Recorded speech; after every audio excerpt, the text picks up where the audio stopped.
Hello বন্ধুরা, তোমাদের সামনে আমি আজকে যে বিষয়টা নিয়ে আলোচনা করব, যে মাছটি নিয়ে, তার নাম হচ্ছে ফেদার ফিশ, বা একে ইলেকট্রোফিল ফিশও অনেকে বলে থাকে। তো তোমরা দেখতে পাচ্ছ মাছটাকে। এদেরকে কেন ফেদার ফিশ বলা হয়? এদেরকে ফেদার ফিশ বলা হয় এদের কারণ দেখো, এদেরকে দেখতে পুরো ফেদারের মতো, পুরো নিচটা কোনো পালকের মতো, যে কারণে এদেরকে ফেদার ফিশ বলা হয়। এদেরকে আরেকটা নামও আমরা বলে থাকি, ব্ল্যাক ঘোস্ট ফিশ। এরা পুরো কালো হওয়ার কারণে ভূতের মতো, রাতের বেলা খুব, সেটা আমি পরে বিস্তারিতভাবে আলোচনা করব। তো এই মাছের বিশেষত্ব যেটা হচ্ছে, দেখো এটা 180 ডিগ্রি অ্যাঙ্গেলে পুরো ঘুরতে পারে এবং ব্যাক করতে পারে, যেটা অন্য অন্য মাছরা কিন্তু করতে পারে না।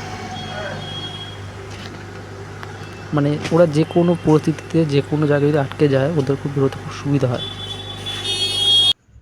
আর এরা কিন্তু বেশ সহজে ব্যাক করতে পারে, সাপ নাগাতে পারে, মানে এদের ঘুরতেও হয় না, এরা এরা কিন্তু ব্যাক করে নেয়।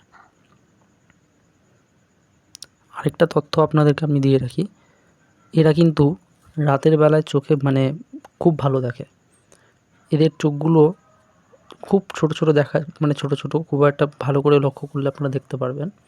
এরা কিন্তু দিনের বেলায় বা লাইটের আলোতে এরা কিন্তু খুব একটা ভালো চোখে দেখতে পারে না, আবছা আবছা আবছা আবছা চোখে দেখে, কিন্তু অন্ধকার অবস্থায় এরা কিন্তু খুব সুন্দর চোখে দেখতে পারে।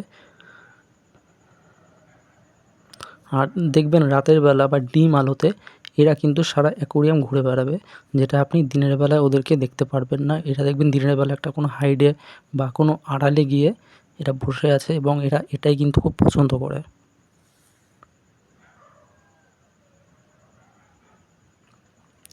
এদের আরেকটা তথ্য হচ্ছে, এদের গা থেকে কিন্তু এক ধরনের ইলেকট্রিক ফ্লো বের হয়, যেটা খুব সামান্য পরিমাণে, যেই কারণে আমরা ওদের হাতে, ওদের গায়ে হাত দিয়ে ধরতে গেলে আমরা কিন্তু কোনো রকম শক পাই না, কিন্তু এটা ফ্লো বেড়ায়, যে কারণে ওরা চোখে দেখতে পারে না খুব একটা।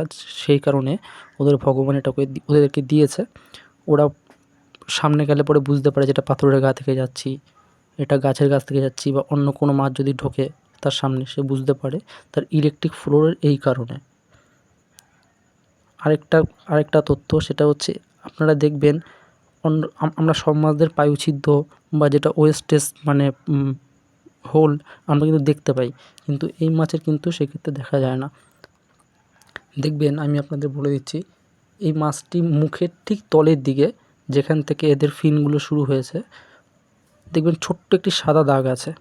একটা হচ্ছে নাকের উপরটায়, একটা হচ্ছে ওই সমান সমান নিচে, ওই সাদা দাগের ওখানে দিয়ে ওরা ওয়েস্টেজটা বের করে।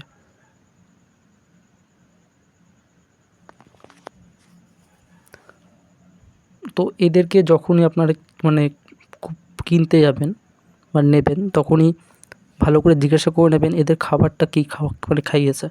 অনেক সময় হয় কি, এরা অন্য অন্য খাবার খেয়ে অভ্যস্ত, সুতরাং আপনার কাছে যে খাবারটা রয়েছে সেটা কিন্তু ও খাবে না। সুতরাং 1 দিন 2 দিন পর্যন্ত খাবার বন্ধ করে দিতে পারে, তারপরও আস্তে আস্তে আস্তে আস্তে সেটাতে অভ্যস্ত হয়ে যাবে।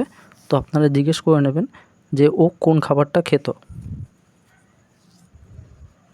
আর ওদেরকে রাখার একটি সবথেকে গুরুত্বপূর্ণ বিষয় হচ্ছে, ওদেরকে হাইট রাখার জায়গা আপনাকে দিতে হবে। সেটা কাচের ফানেল হতে পারে, কোনো গাছ হতে পারে, কোনো কাঠ হতে পারে, কোনো পট হতে পারে, যেটার মধ্যে ও ঢুকে থাকতে পারবে। ওদের কিন্তু সবসময় এরা কিন্তু আড়ালে থাকতে পছন্দ করে।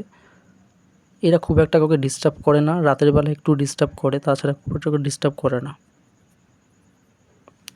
এটা কিন্তু ওয়াটার লেভেল লো, আপনি এদেরকে কখনোই দেখতে পারবেন না যে ওরা জলের ওপরে আছে।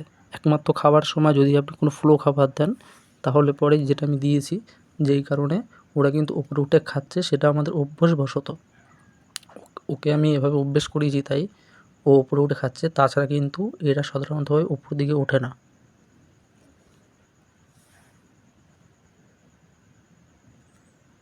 আর এদেরকে সবসময় মানে আপনার বক্সটাকে ক্লিয়ার রাখতে হবে। এরা নোংরা জল কিন্তু একদমই পছন্দ করে না, সুতরাং আপনার বক্স সবসময় ক্লিয়ার রাখবেন, যাতে কোনো রকমের নোংরা বা ফাঙ্গাস যাতে এদের গায়ে না ধরে। আর যদি একবার ফাঙ্গাস ধরে যায়, এদের গা থেকে কিন্তু সুস্থ করতে সময় লাগে, অনেক সময় হয়ও না। আর এটা নোংরা জল, আপনি বুঝতেই পারবেন এরা কখন ডেড হয়ে গেছে। সুতরাং জলটাকে পরিষ্কার রাখবেন, আর সবসময় অক্সিজেন মাস্ট। আর রাতের বেলা লাইট বন্ধ করে দেবেন, কারণ আমাদের সাধারণত অন্য মাছরা রাতের বেলা ঘুমায় আর দিনের বেলা ঘোরাফেরা করে, কিন্তু এই ফেদার ফিশ বা ব্ল্যাক ঘোস্ট এরা কিন্তু সারা দিনের বেলা ঘুমায়, রাতের বেলা কিন্তু এরা সারা অ্যাকোরিয়াম ঘুরে বেড়াবে। সুতরাং রাত্রেবেলা খাবার দেওয়ার পরে অ্যাকোরিয়ামের লাইট বন্ধ করে দেবেন। তো অনেকগুলো তথ্য আজকে আমি দিয়ে দিলাম। এরকম যদি আরও তথ্য পেতে চান, লাইক এবং কমেন্ট করবেন, সাবস্ক্রাইব করে দেবেন প্লিজ। আমি আবারও বলে দিচ্ছি, এদেরকে কিন্তু ক্লিন অ্যাকোরিয়ামে রাখবেন না, মানে আপনার অ্যাকোরিয়ামে কিছু নেই, পুরোটা মানে কাচের উপর রয়েছে, কোনো পাথর নেই, কোনো গাছ নেই, কিছু নেই, সেরকম জায়গায় কিন্তু রাখবেন না। এদের রাখতে গেলে সবসময় খেয়াল রাখবেন এরা এতে লুকাতে পারে। নাইফ ফিশও অনেকের সময় পড়ে, এই জিনিসটা শুধু মাথায় রাখবেন, এরা এতে লুকাতে পারে, আর যে জায়গাটা ওরা লুকিয়ে থাকে সেই জায়গাটাতে খাবারটা পৌঁছায়। বলা হয়।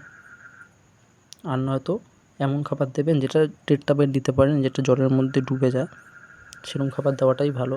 আমি ওদেরকে অভ্যাস করেছি, তাই এভাবে খাবার দিয়েছি, কিন্তু এভাবে ওরা সচরাচর ওঠে না ওপরে। দেখুন অন্য মাছগুলো কিন্তু ভয় পাচ্ছে ওদেরকে, ও কিন্তু ঠিক একা একা ঠিক খেয়ে নিচ্ছে।